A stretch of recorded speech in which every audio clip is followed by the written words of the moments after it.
Ever since January 2025, President Donald Trump has unleashed a wave of rhetoric against Canada that has shocked allies and embarrassed even his own party. He has mocked the idea of Canadian sovereignty, saying out loud that Canada should simply become the 51st state.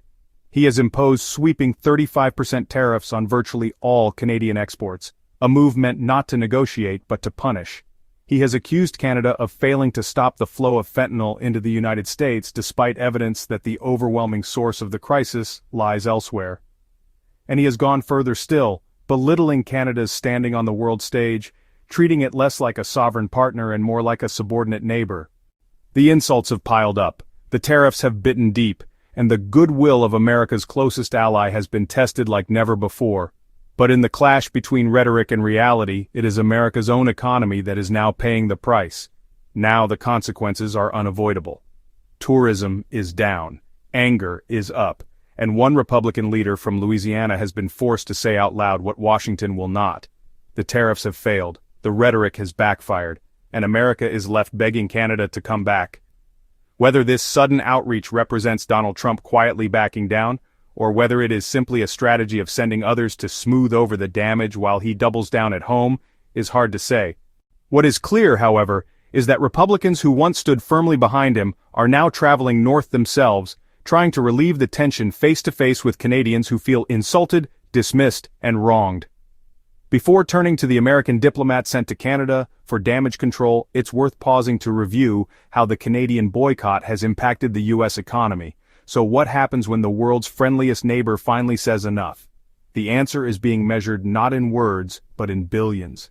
The numbers tell a story of their own. In 2024, Canadians made more than 20 million visits to the United States, spending over $20 billion in supporting roughly 140,000 American jobs. That steady flow of visitors was the lifeblood of countless hotels, restaurants, border shops, and tourist attractions. But since the boycott took hold in 2025, that current has slowed to a trickle. By the summer of this year, Canadian visits to the U.S. had fallen by a third, a drop large enough to strip billions out of the American economy. In June alone, visits plunged 33% compared to the year before, and the decline only deepened as the summer wore on. By August, car trips from Canada were down 34%. By July, even air travel had collapsed, falling more than 25%. Each percentage point represents lost hotel nights, empty tables, and vanished paychecks for workers who depend on tourism. A third of Canadian travel gone. It is the economic equivalent of shutting down the tourism industry of an entire American state. The impact is not just in the aggregate, it is visible at the border, where duty-free stores that once bustled with Canadian shoppers now stand half-empty. One duty-free operator reported that its business had collapsed by more than 80% in a single month, and it is visible in America's exports as well. In the first half of 2025, U.S. alcohol exports to Canada were gutted. Distilled spirits down 62%, wine down 67%, wiping out at least $173 million in value for just that sector. All of this adds up to a slow, burning crisis. Analysts at the U.S. Travel Association warned that even a 10% drop in Canadian travel would cost more than $2 billion and erase 14,000 jobs. What the United States is facing now is not 10%. It is 3 times that, a collapse of a third of Canadian travel, and the losses are already in the billions. These are not abstract numbers. They are the day-to-day reality of border towns, of resorts in Florida, of hotels in New Orleans, of festivals in Louisiana. When Canadians stop coming, American workers lose shifts, small businesses lose customers, and state economies lose vital tax revenue. And because Canadians typically book their trips months in advance, the full weight of the boycott has not even been felt yet. The damage is baked into the months and years ahead. Against that backdrop of economic pain, the sight of American politicians traveling north begins to make sense. It is not diplomacy for its own sake, it is triage, an attempt to stench the bleeding caused by policies and rhetoric that have driven America's closest ally into open boycott. And so into this storm steps an unlikely messenger, a Republican loyalist, suddenly cast in the role of apologizer and chief. The messenger is Billy Nungazer, the Republican lieutenant governor of Louisiana, who has just returned from a self-appointed mission to Canada. His trip took him through Toronto, Montreal, and Quebec City, not to lecture or negotiate, but to plead. He wanted Canadians to know they are still welcome, still loved, and still desperately needed. "We love Canada. We have a lot of great friends up there," he said. "Every 5 years I go to the Congress and bring families back together. We want them to know when they're comfortable traveling again. We welcome them back to Louisiana." On camera, it sounded polite. Off camera, it sounded desperate. Tourism dollars are drying up. Canadians once flocked to Louisiana's festivals, its French Quarter, its Cajun food and jazz clubs. Now they're staying away, and Nungesser knows why. In spite of what our president has said and done, we love Canadians, he admitted, uncharacteristically blunt for a Republican in a Republican state. It breaks my heart and embarrasses me what our president said about the 51st state. Not everyone in America feels that way. That admission is startling. A Republican standing in front of Canadian cameras, openly distancing himself from a Republican president just to reassure a foreign audience that not all Americans share the same disdain. But the desperation is real, and so are the stakes. Nungesser tried to remind Canadians of their long history of friendship and generosity. "I was right at the front of the BP oil spill," he recalled.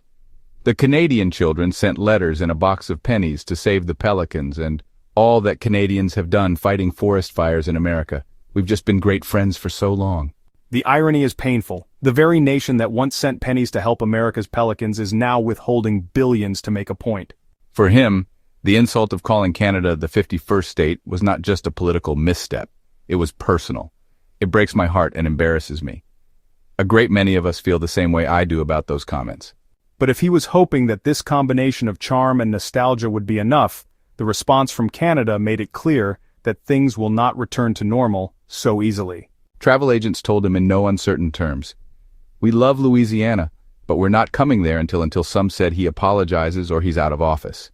It was not subtle. It was not diplomatic. It was a line in the sand. This was no vague grumbling, it was a boycott. In plain words, Canadians were withholding bookings and dollars until America made amends. For Louisiana, the stakes are high.